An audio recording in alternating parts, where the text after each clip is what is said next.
Well, mistakes are an inseparable part of investing. The best investors can do is learn from them and minimize the impact. Ace investor Warren Buffett said, "If you find yourself in a hole, stop digging." Let's do a three-point analysis to really understand the essence of this phrase by Warren Buffett in context of the current crisis. 1. No one is perfect. The current situation is grim and most of us have no idea as to what is going to happen or could happen, particularly to our savings and investments in the light of the economic consequences of the coronavirus pandemic. Even if the chances are less, the extreme risk scenario could actually play out, and it would be really foolish to ignore that possibility, and inaction can actually prove costly.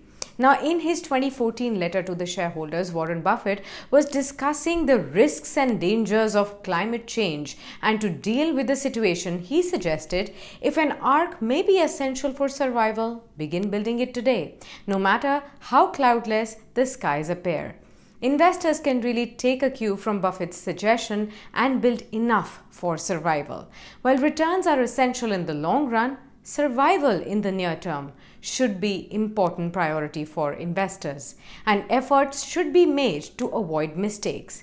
Elimination of risk itself could be rewarding in the longer run. Now, investments which were made at the peak of the market are now in deep red. Rethink those investments. Many of those original investment arguments may no longer be actually relevant in the current market scenario. So the lesson here is that Buffett says, should you find yourself in a chronically leaking boat, energy devoted to really change the vessels is likely to be more productive than energy devoted to just patch leaks. 2. Cheap versus fair. Well, it is raining deals for those who were waiting for bargains, and this is where a lot of froth also could be building up. Warren Buffett says that forget what you know about buying fair businesses at wonderful prices. Instead, buy wonderful businesses at fair prices in times like these.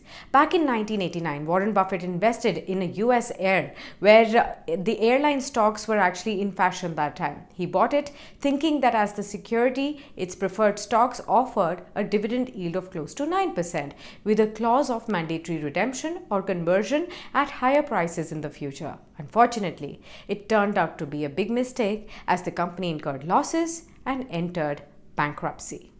3. Sunk cost fallacy. A critical mistake could be to hold on to or to buy more of something in the hope of recovering the original amount. The sunk cost fallacy is considered a common cause of misery for most of the investors. Now, in Buffett's own words, "I have made plenty of mistakes. The most gruesome was Dexter Shoe. When we purchased the company in 1993, it had a terrific record. Its competitive strengths, however, were soon to evaporate because of foreign competition, and I simply did not see that company."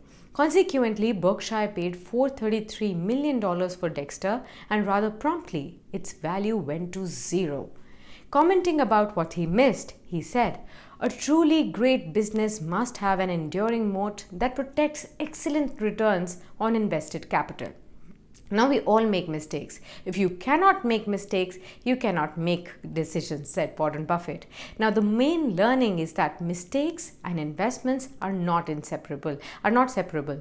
We have to take risks and accept mistakes that can happen, but also ensure that these are the ones that investors can afford to survive and also to tell the tale later on.